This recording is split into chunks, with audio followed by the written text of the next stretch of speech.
Ada kalanya telinga itu bosan mendengarkan nasihat, muak, jemu, letih. Ada kalanya akal itu tidak lagi bisa diajak untuk berpikir, susah, payah, karena sudah terlalu penuh dengan berbagai macam maklumat, informasi, penderitaan dan kesusahan. Tapi Allah memberikan jalan lain untuk supaya nasihat itu sampai ke dalam hati melalui kisah. Maka kata Allah kepada Nabi Muhammad sallallahu alaihi wasallam, faqsusil qasasa, ceritakanlah kisah-kisah itu, la'allahum yatafakkarun, biarkan mereka berfikir, biarkan mereka merenung sejenak. Selama jantung masih berdetak, selama darah masih mengalir, mereka masih hidup, hati mereka masih bisa diajak untuk berkompromi. Mungkin kalau dinasehati tidak lagi masuk, tersumbat sudah telinga. Mungkin kalau diajak berdiskusi sudah tidak mempan, saking penat dan lelahnya penderitaan.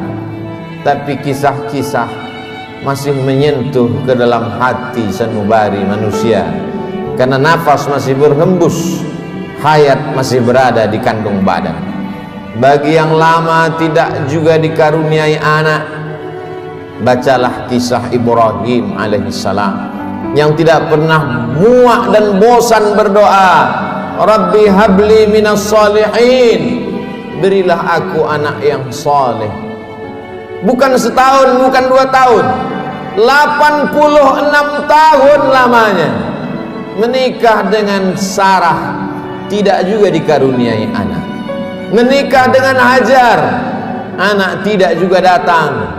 Mereka mengatakan istrinya mandul, mereka katakan tangan mungkin punya anak, karena tulang sudah rapuh, kepala sudah diselimuti uban, mustahil punya anak. Tapi Allah ingin menunjukkan kuasanya. Pagi, petang, siang dan malam dia berdoa, Rabbi habli minas salihin.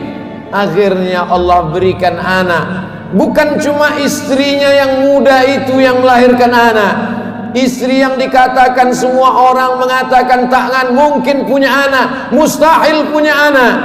13 tahun setelah kelahiran Ismail, Sarah mengandung, lahirlah Ishak. Ketika itu umur Nabi Ibrahim 99 tahun. Allah ingin menunjukkan kuasanya. Innama amruhu idza arada syai'an ayyaqula lahu kun fayakun. Setan berbisik, mengapa dia yang pacaran, dia yang berzina, sekali berhubungan kelamin langsung punya anak? Mengapa dia yang melakukan hubungan tidak halal, tidak ada akad, tidak ada saksi, tidak ada mahar, tidak ada izin orang tua, mengapa begitu mudah? Memang itulah kerja setan. Alladzi waswisu fi sudurin nas la'atiyannahum min baini aydihim, aku akan datang dari depan, wa min khalfihim, dari belakang, wa an aymanihim, dari kanan, wa an syama'ilihim, dari kiri. Memang begitulah kerja-kerja setan dari bentuk jin, syayatinul jinni wal insi. Ada pula setan yang berbentuk manusia, yang kerjanya menghangat-hangatkan hati, memanaskan perasaan, sehingga mendidih, bergejolak, sampai pada mencaci maki Tuhan. Beristighfarlah, minta ampun kepada Allah. Bacalah kisah-kisah mereka, bagaimana susahnya Nabi Zakaria berdoa kepada Allah, Rabbi habli min ladunka dzurriyyatan thayyibah, berilah aku keturunan yang baik-baik ya Allah. Allah berikan keturunan yang baik. Anak itu bernama Yahya, seorang perempuan lama tidak punya anak, namanya Hannah. Dia berdoa kepada Allah, Rabbi ya Allah, inni aku nazartu, bernazar, laka ma fi batni muharrara, kalau aku punya anak, kalau aku bisa mengandung, anakku ini akan kujadikan muharrara khalisan li khidmati Baitul Maqdis. Dia tidak akan menjadi petani, dia tidak kusuruh bercocok tanam, dia tidak akan mencari ikan di tengah laut menjadi nelayan, dia tidak akan menjadi pegawai kerajaan. Dia hanya akan aku jadikan muharrara, menjadi pelayan Baitul Maqdis. Hidupnya hanya akan menjadi pelayan rumahmu ya Allah. Dia tidak ada kerja lain. Kuwakafkan anakku ini untukmu ya Allah. Fataqabbalaha rabbuha, Allah kabulkan doanya biqabulin hasanin wa ambataha nabatan hasana. Anak itu tumbuh dengan pertumbuhan yang baik. Wa inni sammaituha Maryam, anak itu aku beri nama Maryam. Wa inni u'idzuha bika wa dzurriyyataha, aku minta perlindungan kepada engkau, bukan hanya kepada dia, wa dzurriyyataha, tapi sampai kepada anak cucunya, minasyaitonir rajim, supaya jangan sampai dia diganggu, digoda oleh setan yang terkutuk. Begitulah mereka orang-orang yang soleh. Ibrahim, Zakaria, Hannah, suaminya Imran, satu surat khusus untuk mereka. Nama suaminya Imran, nama istrinya Hannah. Hannah melahirkan anak Maryam, Maryam melahirkan anak Isa. Mereka orang yang dekat dengan Allah, tapi tetap diuji oleh Allah. Mereka orang yang dipilih Allah, tapi hidup mereka juga penuh dengan penderitaan dan kesusahan. Lalu siapa kita yang baru sekali dua menempelkan kening ke lantai, bermunajat kepada Allah, merasa hidup mesti senang, hidup mesti tenang, hidup mesti kenyang, padahal kita tak layak untuk menenteng sandal alas tapak kaki mereka. Kita bukan apa-apa dan kita bukan siapa-siapa. Bagi yang hidupnya selama ini berada di istana yang megah dan cantik, penuh dengan emas berlian permata harum semerbak, tiba-tiba tercampak dan terbuang, bacalah kisah Musa alaihissalam. Dibesarkan di istana Fir'aun, lengkap dengan pelayan, makanan pakaian terjaga bersih rapi, penuh dengan dayang-dayang, sampai akhirnya dia melihat ada dua orang yang sedang berkelahi. Fawakazahu Musa, Musa melerai, jangan kalian bergaduh, jangan berkelahi. Tapi kedua orang ini tidak juga menghentikan perkelahiannya. Fawakazahu Musa, Musa meninju dan memukulnya. Orang yang dipukul itu mati, dan kebetulan yang mati itu adalah masyarakat kelas atas, masyarakat keluarga Fir'aun. Musa takut, dia pergi bernaung di bawah kayu yang rindang sambil berpikir meninggalkan istana Fir'aun yang megah, gagah, perkasa. Ketika Nabi Muhammad SAW Isra Mi'raj, Nabi melihat dari Burak turun ke bawah. Dia lihat ada pohon yang rindang di tengah gurun pasir. Nabi bertanya kepada Jibril alaihissalam, pohon apa itu Jibril? Jibril menjawab, itulah pohon tempat bernaungnya Musa alaihissalam ketika dia terusir dari istana Fir'aun. Ayah tidak ada, ibu tidak ada, istri tidak punya, anak apalagi, sebatang kara terbuang jauh dari istana. Satu-satunya berpegang teguh hanya kepada Allah. Orang yang bersama dengan Allah hatinya menjadi ramai walaupun dia di tengah kesunyian. Orang bersama dengan Allah dia bahagia walaupun dia dalam kesusahan dan penderitaan. Orang yang bersama dengan Allah tak pernah putus asa. Bersama dengan harta akan binasa, bersama dengan kemegahan, kemuliaan, jabatan akan berakhir. Bersama dengan dia, siapa dia? Al-Hayyu Maha Hidup.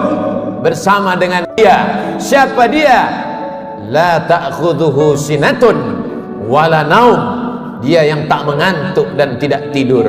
Ternyata itu hanya skenario Allah. Allah ingin melepaskan Musa dari kungkungan harta benda, dari cengkraman kekuasaan Fir'aun terlaknat. Allah ingin mempertemukan Musa dengan guru yang bijaksana, Syuaib namanya. Dari kejauhan Musa melihat orang ramai. Ternyata mereka ngantri untuk mengambil air di sebuah sumur tua yang pintunya tertutup batu yang besar. Tidak sanggup mereka menggeser batu itu, walaupun mereka berkumpul beramai-ramai. Musa dengan kekuatan yang dititipkan Allah menggeser batu itu. Dengan mudahnya tutup sumur terbuka. Nabi Musa melihat ada perempuan yang jauh di barisan belakang. Dia panggil perempuan itu untuk mengambil air. Ternyata perempuan itu membalas budi Musa. Dia mengajak Musa untuk berjumpa dengan ayahnya, karena ayahnya lama mencari pengembala kambing. Apa kata si anak? Inna khaira man ista'jartal qawiyul amin. Kalau kau ingin mencari pengembala kambing ayah, selama ini kau susah mencari anak muda, pilihlah anak muda ini. Dia orangnya jujur dan amanah. Dari mana kau tahu dia jujur? Ketika dalam perjalanan tadi aku di depan, dia di belakang. Angin bertiup kencang, pakaian lekuk tubuh terlihat. Dia suruh aku ke belakang, dia ke depan, karena dia tidak ingin melihat yang dilarang Allah. Dari mana kau tahu dia kuat? 30 orang laki-laki ingin menggeser batu besar dari pintu sumur yang menutup. Tak sanggup mereka sampai dia datang. Akhirnya Musa dinikahkan dengan anak Syuaib dengan mahar samania hijaj, 8 musim, 8 tahun lamanya mengembalakan kambing. Musa ulul azmi, banyak manusia tapi tak banyak yang dipilih menjadi nabi. Banyak nabi tapi tak banyak yang dipilih menjadi rasul. Banyak rasul tapi tak banyak yang dipilih menjadi ulul azmi. Musa salah satu ulul azmi. Musa yang diajak Allah untuk berbicara. Wa kallamallahu Musa taklima. Tapi sungguh pun begitu, pernah juga dia merasa terasing, kesunyian, kesepian, tercampak, terjatuh dari istana yang megah. Lalu siapa kita? Kita sedang diajak Allah untuk membanding-bandingkan diri dengan orang-orang yang soleh, yang hebat itu. Engkau yang ditugaskan untuk menjadi guru agama, menjadi juru dakwah di tempat yang jauh, di tengah hutan belantara, melewati air gelombang pasang, melewati sungai, melewati batu karang yang tajam, sampai di tempat tujuan tidak disambut dengan tala'al badru alaina. Kau tak disambut dengan marhaban, kau tak disambut dengan permadani merah, kau tak disambut dengan sukacita. Dicaci maki, diejek. Akhirnya hati merasa marah, panas, meninggalkan dakwah, masuk ke dalam perahu. Perahu terombang-ambing di tengah lautan. Nampaknya barang-barang mesti dicampakkan, satu persatu barang-barang dibuang ke laut. Namun perahu tetap juga penuh akan tenggelam. Mau tidak mau, suka tidak suka, penumpang mesti diundi. Dan undian itu jatuh ke tanganmu 3 kali. Kalau sudah 3 kali tak ada pilihan, kau mesti dicampakkan ke tengah laut. Mulut ikan nun sudah siap menganga menelan, berada dalam 3 kegelapan. Gelap malam, gelap lautan, gelap perut ikan. Ada kalanya kita merasakan kegelapan, hutang keliling pinggang, satu pun tak ada yang suka. Kawan menjadi lawan, keluarga menjadi musuh. Apa yang dapat kau ucapkan? Itu yang dirasakan oleh Nabi Yunus alaihi salam. Dia hanya berucap dengan mulutnya, la ilaha illa anta subhanaka inni kuntu minaz zalimin. La ilaha illa anta, tiada Tuhan selain engkau, subhanaka, maha suci engkau, aku yang kotor, aku yang hitam, aku yang kelam, aku yang bergelimang dosa. Inni kuntu minaz zalimin, aku sudah zalim, aku sudah aniaya, aku sudah buat dosa. Apa yang dilakukan Allah? Ikan itu memuntahkan isi perutnya. Lalu kemudian Nabi Yunus terdampar di tepi pantai, ditumbuhkan Allah yaktin, labu. Dia makan labu. Hari ini ahli medis, para pakar gizi menganjurkan orang yang sakit untuk memakan buah labu, makanan yang baik untuk penyembuh orang yang dalam keadaan sakit. Ternyata Allah tahu apa yang ada dalam hatimu. Siapakah engkau bila dibandingkan dengan Nabi yang dipilih Allah? Ada kalanya engkau terjatuh, masuk ke dalam lautan. Lautanmu bukan lautan Nabi Yunus, perut ikanmu bukan perut ikan Nabi Yunus, gelapmu bukan gelap Nabi Yunus. Tapi kesulitan-kesulitan hidup yang datang silih berganti, tak ada yang dapat kau lakukan kecuali berkata la ilaha illa anta subhanaka inni kuntu minaz zalimin. Ada orang-orang yang mengajak engkau untuk berargumentasi, untuk berlaga, tapi bukan dengan otot. Mereka mengajak engkau berkelahi, berdebat dengan otak. Otakmu cerdas, IQ-mu hebat, IP-mu tinggi, sarjana S1, S2 dan S3, kau akan menang melawan mereka. Mereka bertanya, a'anta fa'alta hadza bi alihatina? Kaukah yang sudah menghancurkan berhala-berhala kami? Kaukah yang sudah meluluh lantakkan sembahan-sembahan kami? Dengan ringan dia menjawab, bal fa'alahu kabiruhum hadza. Bukan aku yang menghancurkannya. Yang menghancurkan berhala ini, patung-patung ini adalah patung yang paling besar. Lihat dari lehernya ada kampak. Dialah yang sudah menghancurkan. Ternyata orang-orang yang hebat berargumentasi itu, ketika dia kalah, dia tidak pakai otaknya, tapi yang dia pakai ototnya, yang dia pakai tenaganya, yang dia pakai kekuasaannya, yang dia pakai jabatannya. Kumpulkan semua kayu-kayu, bakar. Mereka membakar Nabi Ibrahim karena kalah berdebat dengan otak.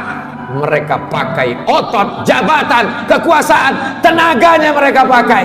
Bakar, harriquhu, bakar dia. Tidak ada tempat berserah diri kecuali Allah. Nabi Ibrahim hanya meminta, bermohon kepada Allah. Apa yang dikatakan Allah, apa yang dikirimkan Allah. Allah tidak kirim tayran ababil. Allah hanya berkata, ya nar, wahai api, kuni bardan, sejuklah, wasalaman, selamatlah ala Ibrahim. Api itu redup, api itu yang selama ini membakar, menghanguskan, meluluh lantakkan, membinasakan.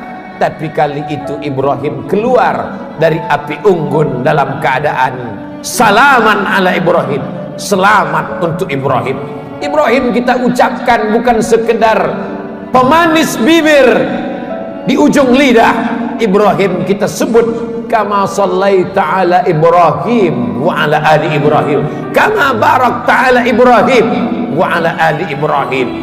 Kalau anakmu mati, ternakmu mati, kebunmu kering kerontang, segala penghasilanmu hilang, tak cukup sampai di situ, penyakit pun datang, orang-orang menjauh.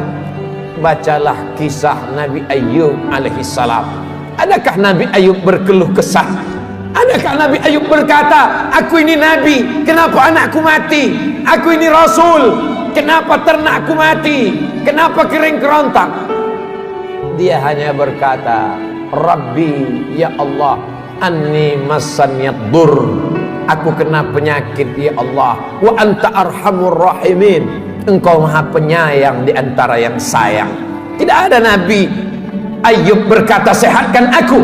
Nabi Ayub tak minta sembuhkan aku. Dia hanya berkata anni massanyad dur, aku kena penyakit ya Allah, wa anta arhamur rahimin, engkau maha penyayang di antara yang sayang. Dia malu meminta kepada Allah, dia malu berkeluh kesah kepada Allah, dia malu malu adalah satu cabang dari iman. Malu kepada manusia biasa, malu kepada malaikat biasa, tapi ini malu berkeluh kesah kepada Allah, malu meminta kepada Allah. Itulah akhlak para nabi. Faqsusil qasasa, ceritakan kisah-kisah itu, la'allahum yatafakkarun, mudah-mudahan mereka berfikir. Kembali kepada Al-Quran, baca Al-Quran, baca terjemah, baca kisahnya, menyejukkan hati, menenangkan jiwa.